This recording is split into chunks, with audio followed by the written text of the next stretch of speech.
Hi, my name is Beth Hiley here for Board Game Geek at SPIEL 17. I'm sitting with Victor Serrato from Looping Games, and you brought us 1920 Wall Street.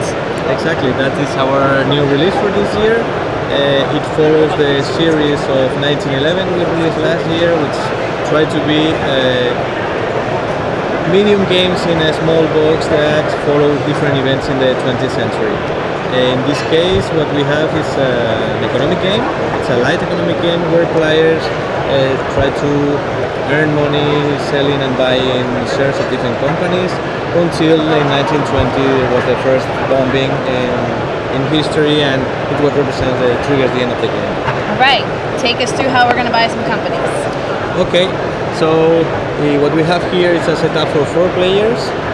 We have a round where players will go and buy some of the cards, and in the middle that will go down every turn until we reach the trigger of the end of the game. We have a quotation board for the 4 different companies. We have corn, cotton, steel and oil, and here some discarding piles that we'll explain later. So in our turn basically we can do 3 things. We can move and buy a card. We will spend 1 coin for each move plus the cost of the card, and then we decide if we keep the shares for the companies for us in order to reach a minimum quantity depending on the number of players. If you reach the minimum quantity, you will score points at the end of the game. If you get low, you will get no points at all. Okay.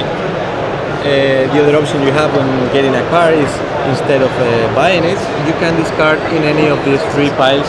I'm guessing you get something different depending on which discard pile you use. Exactly. At the end of the game, the pile with the most dynamite icons will trigger a negative effect for all the players. So that changes the strategy you are following if you are going to buy a lot of shares, or you are just going to make the market fluctuate and make the company you're interested in go up and the other ones go. Okay, so that was the first thing you can do. Move and take the card. The second thing you can do is, during the game you will be getting some cards. Actually they have different bags. This with the Wall Street wall are actually the fluctuation card markets, and the other ones are shares, in order to, well, get less card when you're looking for if I'm already reaching the minimum quantities. So the other thing I can do is sell one of my companies. Imagine that corn is really high and I want to sell one of the stocks to get smaller. So I would discard the card where I'm standing in to any of the 3 piles, put the new one into the roll, and receive half of the money in cash. So I wouldn't have to spend a coin to advance at all, because I would just stay where I was to switch out those cards. And you earn the money in cash, and this is important. In the game we play with 2 concepts of money.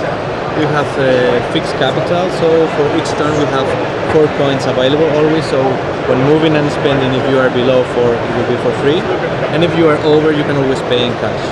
Okay. Also, if you stand in somebody else's position to get the card, you will need to pay for the card and 1 coin in cash to that player.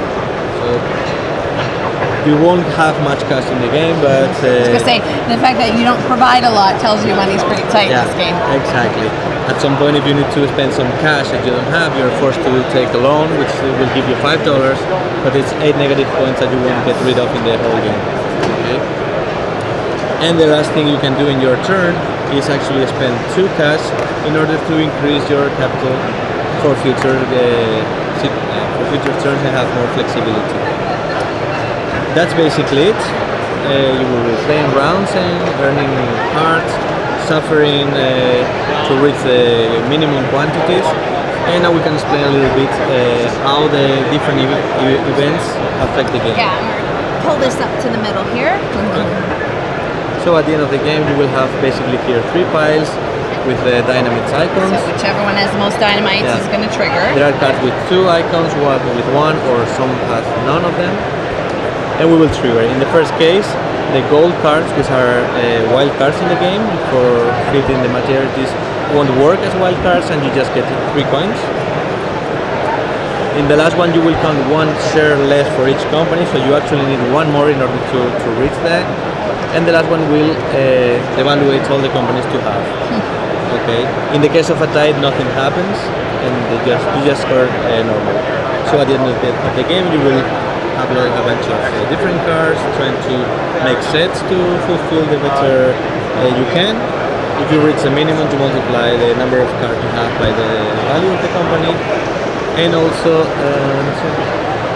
when fluctuating the market up and down the different companies, these have some fixed victory points. So at the end of the game, shares plus fixed victory points plus coins is your final score. The biggest wins. And the most points wins, yeah. How long would the game take us? 45 minutes to 1 hour. It's a game for 2 to 5 players, and we're really happy with the result of it. It looks fantastic, and I really love that this is part of a series. Okay, So if you guys want a medium feeling game but in a tiny box, then I recommend you check out 1920 Wall Street, which is from Looping Games. And Victor, thank you again. Thank you very much.